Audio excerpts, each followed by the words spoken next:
Welcome to another episode of UnBeauty Sunday, and we have another TMI period video to talk about. This is an update for the menstrual cup that I used. I used it again for a second cycle, and actually, after my last video, a company contacted me called Lilova, and they make leak-resistant underwear, like it's period-proof underwear. So they sent me a pair to try and to talk about. It's not sponsored, they didn't pay me or anything. They just asked that I mention how it wore for me, and we'll get to that. But now we're gonna get into an update about my Lena cup that I tried. So if you're tuning back in, I used a menstrual cup for the first time a month ago as of right now. I will list that video if you haven't seen it. So this is an update for using it a second time for a full cycle. So that time around, I didn't actually use it the entire cycle. I used it from like the second or third day until basically the end. Except the very last day, I used a light tampon. We'll start there. The entire month after that cycle and leading up to my next cycle, which is the one that just passed, every time me and my husband would have sex, I felt like something felt weird. Something felt off. I felt like, did I leave that fucking tampon in again? I need to not be allowed to use tampons anymore. Now, if you haven't seen my first video, I'll list it below, but this has happened to me once before, like, I don't remember how long ago. It was like 8 or 9 months ago. I forgot I had a tampon in, and for 2 days, I forgot it was there. Thankfully, I'm still alive, so I didn't get that toxic shock syndrome that could kill you, but thankfully it hadn't happened since. But I went to the gynecologist to make sure I didn't have it in there, because this time around, if it was in there for almost an entire month. Very dangerous. Now, nothing was weird, like it didn't smell or anything, and they're like, no, it's not in here, you're fine. They're like, you know, your uterus just is a little bit low. They're like, maybe that's why it felt, you know, sex felt weird. I was like, okay. So nothing came of that. Like, maybe I was just thinking too much about it. And you know when like you feel like, oh, what if I'm sick? Like hypochondriacs kind of make themselves sick. Maybe I just made my vagina feel weird. I don't know. Anyway, there wasn't a tampon up there. But now I'm so frightened of that happening again. And like I was so paranoid this time around that I'm just done using tampons. I'm just done. It's just not worth the stress that it put me under for the last few weeks. So this time around, I used a cup the entire time. In the cups that I got came in a 2-pack, a larger cup and a smaller cup. The smaller cup I got away with using the last time from like the second or third day up until, you know, the 4th or 5th to when I changed to using like a tampon finally. Just for like the aftershocks, let's call them, where it's like not quite enough that you need an actual tampon, but I didn't want to go through the hassle of putting a cup in for nothing. I feel like I bled a lot the first time I used it with my first cycle, so I was like, I'm gonna just use the smaller one again. Oh boy, it filled up. I wore it the first day, I put it in the morning, and literally 3 hours later, I was out too. And I was like, oh shit, I think I'm leaking. I was in my car and I checked, and I have a child, so I had like paper towels and baby wipes and stuff. So I checked, and I wasn't leaking like how you leak with a tampon. Like with a tampon, you can leak and it can literally pour down your leg. It wasn't that kind of leaking. But when I wiped, I was wearing a dress thankfully, when I wiped, there was blood on the tissue that I had. So I went home and I took it out, and I mean, this was full to the brim. So I was like, whew, okay. So dumped it out and I put the large one in, which I was scared about because now this is my first time using the large one.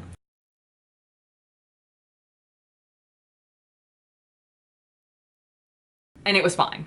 It went in fine. It wasn't as large as it seemed. Like next to the small one, it looked kind of big, but it didn't feel any different inside. It didn't feel like it didn't fit. Like it was totally fine. And the way that they're shaped is that even if they're leaking, it's so compact inside you, there's no room for blood to just pour out of you. Like it's wall to wall in there, and it's made to fit snugly. So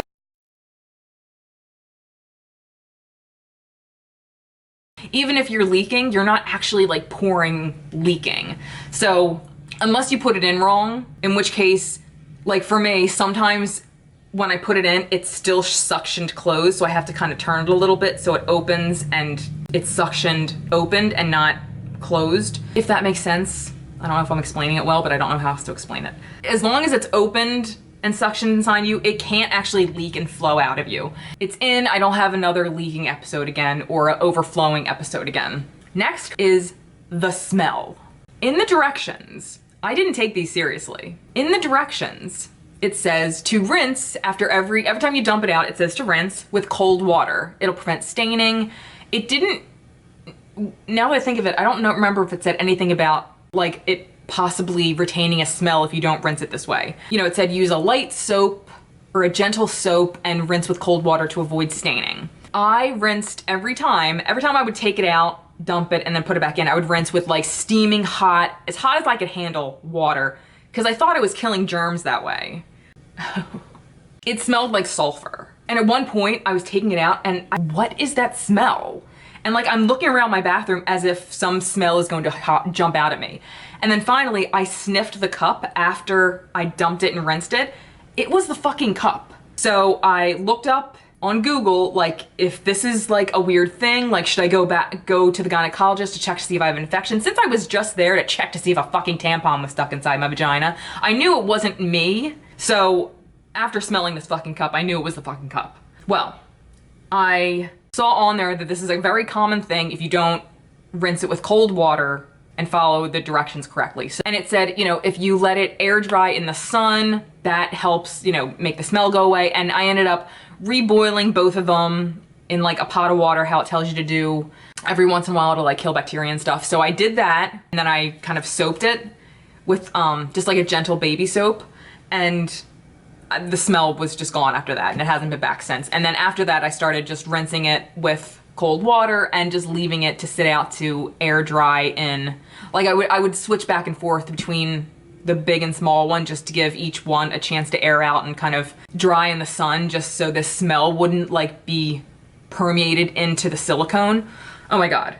It was not a good smell. It wasn't like a sickly smell, but it was definitely like a blood, like sulfury kind of smell. It was not pleasant. But my overall experience with the cup is still good. I just found ways of correcting the things I was doing wrong. So now on to the underwear. Here they are. I've worn them once, and I'll tell you why in a second. So they're these nice feeling, it kind of feels like swimsuit material. I got the hipster style. I got the size large. They didn't have extra large, which probably would have suited me a little better, and here's why. So the lady reached out to me, she was very nice. She was like, hey, I saw your video. We want to send you these to try and talk about. If you like them, you know, hit me back, whatever. And I said, that'd be great, I'd love to try them. I don't usually wear pads, and I wasn't planning on wearing these on their own just to like free ball it when I'm having my period, but I thought, okay, since I'm kind of veering away from tampons completely now, maybe this would be a good idea to use on that final day or the final 2 days when it's just kind of aftershocks of blood and not like real flow. Unfortunately, this is where it kind of got iffy for me. On the website it says, oh, this could be good after you have a baby and stuff like that, which after I had my daughter, I bought Depends. Those things rocked my fucking world. The blood flow that comes after C-sections, I don't know how it is after vaginal deliveries, but for C-sections, the amount of blood I lost after coming home was, I'm surprised I'm still alive. So anyway, on this website, it said, you know, these are good for, you know, after having a baby. Well, this is the problem. I had a baby 3 years ago. I still have a pouch. So these didn't give me enough coverage over my stomach. So they kept sliding down. The waist was uncomfortable. And like I said, maybe a larger size would have corrected that, but I literally couldn't wear these for more than an hour or two without feeling uncomfortable. The rest of them felt fine, but the waist, it was just not high enough to offer that kind of, not protection, but like, it had nothing to do with the period part of it. The period part was fine. It's thin. It was, you know, for the most part comfortable. I wasn't leaking, so I don't know what kind of protection it would have given me with the flow. But unfortunately, they just didn't fit me that well. And I feel like because I did have a kid, you know, fairly recently within the last few years, I have a body that I know some women have. Like I don't have a flat stomach anymore. I don't think I ever had a flat stomach, who's kidding who? But I have like, if you've had a C-section, you know that sometimes you get that shelf in the front of your stomach. Let me see if I can show you. I'm not gonna like lift my shirt up or anything, but if you can see, I have like, here's my scar right down here. And I have this little shelf. Right now my underwear are sitting about here and the shelf is down here. This pair of underwear kept sliding down. They just didn't stay up that well, and that's where it came to be a problem for me. If you don't have that kind of issue, they'll probably be fine for you. So unfortunately, I can't give a complete review because I wasn't able to use them to the fullest because I literally only could get away with wearing them for about an hour or two at a time. These were just not in favor of my body shape. So I don't want to say, oh, if you don't have a perfect body, you're not gonna like these. They probably have a good return policy. For something like this, I would imagine they should because they're not like a $5 pair of underwear. And they actually are kind of affordable, but I mean, I guess that depends on what you consider affordable or not. But I feel like these are a good idea and they're very comfortable aside from that part. The crotch area was not like diaper material. You know, the edges were comfortable like around like the leg area and everything. And it's supposed to hold up to 2 tampons worth of blood if you leak or if you're not wearing a tampon. So this would probably be a good idea for the end of your period, in my opinion. But unfortunately, literally it was just the waistband that made it uncomfortable for me.